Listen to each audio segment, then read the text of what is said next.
राजा थे।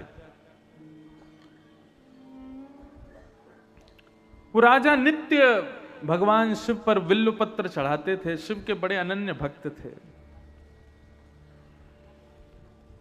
परंतु जिस नगरी के वो राजा थे, उस नगरी में एक शिव का और भक्त रहता था, वो भी परम भक्त थे शिव के। उनका मन होता था कि मैं भी शिव के नित्य अर्चना करूं, नित्य उन पर बिल्व पत्र चढ़ाऊं।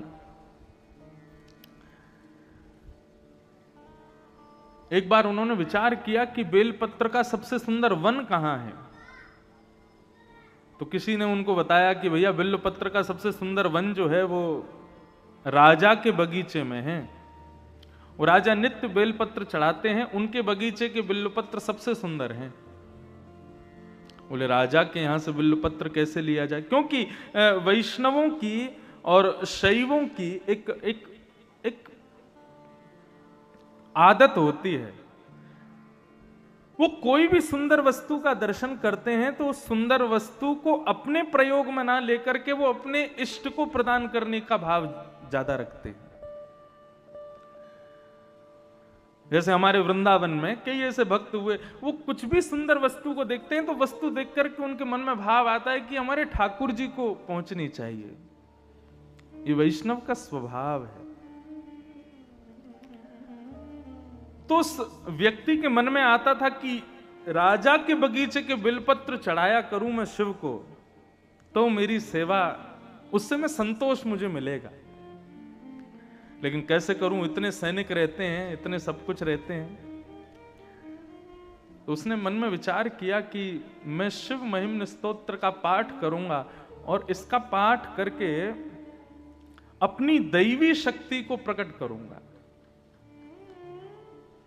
और परिणाम यह हुआ कि शिव महिम्न स्तोत्र का इतना पाठ किया गंगा जल में खड़े होकर के कि उसको अदृश्य होने की शक्ति प्राप्त हो गई।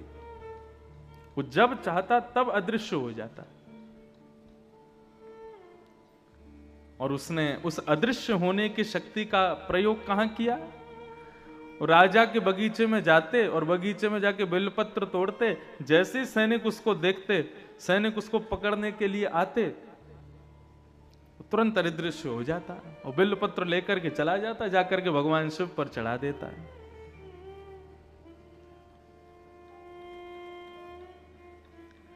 राजा को बड़ी चिंता हुई कि मैं इतने बिल्वपत्र अपने बगीचे में उगाता हूं शिव की आराधना के लिए, और ये व्यक्ति अपनी दैवी शक्ति से अदृश्य होकर के सारे पत्रों को ले जाता है, मुझसे पहले चढ़ा देता है।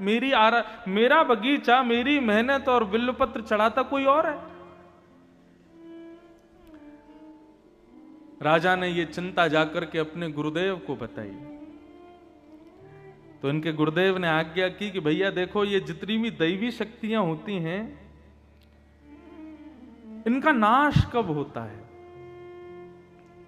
कुसंग से नाश होता है, दूषित भोजन करने से नाश होता है, दूषित क्रियाएं करने से नाश होता है, और सबसे सहज नाश होता है ठाकुर जी के निर्माल्य पर यदि पैर पड़ जाए तो भी हमारी दैवी शक्तियां नष्ट हो जाती हैं। निर्माल्य मतलब ठाकुर जी के गले में चढ़ा हुआ पुष्प है, पत्र है, प्रसाद है, यदि उस पर आपका पैर लग गया तो पैर लगते ही आपकी दैवी शक्ति नष्ट हो जाएगी। हाँ, केवल इतना है कि जहां मंदिर परिसर है, मंदिर परिसर में अगर चढ़ जाए, पैर कहीं लग जाए ठाकुर जी के निर्माल्य पर, तो दोष नहीं है। मंदिर से बाहर यदि ठाकुर जी के निर्माल्य पर आपने पैर रख दिया तो वो घातक है। आप नेत्र बंद करते हो, ठाकुर जी प्रकट हो जाते हैं, उनका दर्शन होता है, यह भी एक दैवी शक्ति है। लेकिन आपकी भक्ति में, आपकी सेवा में यदि लेश होने लग जाए तो समझ लेना आपने कहीं ना कहीं अपराध तो किया है, किसी निर्माल्य पर चरण तो रखा है।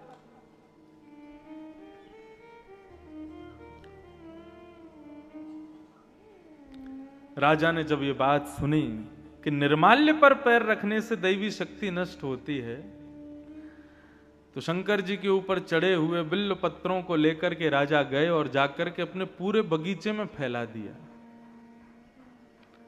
अर्धरात्रि का समय होगा, जब वो भक्त आएगा, वो चोर आएगा, उसको पता नहीं होगा, वो निर्माल्य पर पैर रख देगा तो उसकी शक्ति नष्ट हो जाएगी।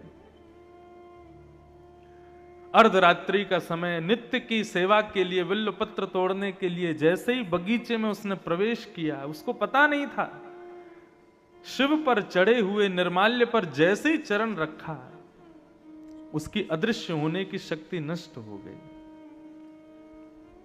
उसको पता नहीं था अभी तक, वो तो दिखाते हुए जाता था, जब सैनिक पकड़ने आते थे तब अदृश्य होता था।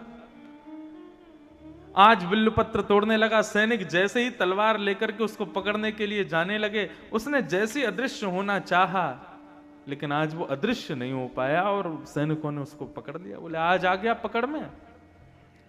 अब तो वो घबराने लगा, चिंता करने लगा, क्या करूं, कहां जाऊं, कैसे बचूं। सैनिकों ने राजा को बता दिया, बोले कि आज हमने उसको बंदी बना लिया है, पकड़ लिया है। राजा उसको मारने के लिए जैसे ही समीप आने लगे, उस भक्त ने नेत्र बंद करके महादेव का स्मरण किया और स्मरण करते हुए कहने लगा, हे महादेव, मानता हूं कि मैंने चोरी की है, लेकिन किसकी की? पत्र की है। किस लिए की? आपकी आराधना के लिए की है। यदि इससे किसी की संपत्ति नष्ट हुई हो, इससे किसी की आराधना नष्ट हुई हो, तो मैं क्षमा मांगता हूं, लेकिन नाथ, मैंने तो केवल आपकी सेवा के लिए इस कार्य को किया था, आप मुझ पर कृपा करो। और नेत्र बंद करके महादेव का स्मरण करते हुए वहीं खड़े खड़े शिव महिम्न स्तोत्र का गान करना प्रारंभ किया। गान करते करते करते करते करते जैसे ही महिम्न स्तोत्र विराम हुआ, राजा ने जाकर के अपनी तलवार से उस पर प्रहार करना चाहा। स्तुति का विराम होते ही उसकी जो अदृश्य होने की शक्ति थी वो पुनः प्रकट हो गई और वो वहां से अदृश्य होकर के महादेव के पास चला गया। कहने का अभिप्राय क्या है? ये इतनी बड़ी कथा मैंने क्यों सुनाई?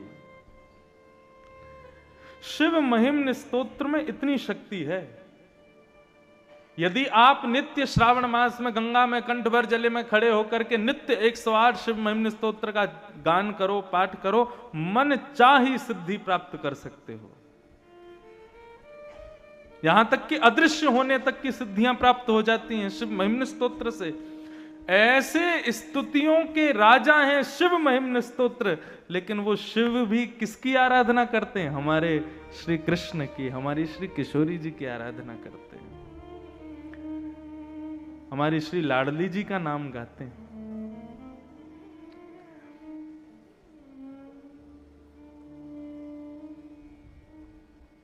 शिव महिम्न स्तोत्र के 108 पाठ, और 108 तो कम बता रहा हूं, 1,00,000 पाठ, एक पुरुष शरण शिव महिम्न स्तोत्र का जितना बल देगा, उतना बल केवल श्री किशोरी जी का एक बार राधा नाम कहने मात्र से प्राप्त हो जाएगा।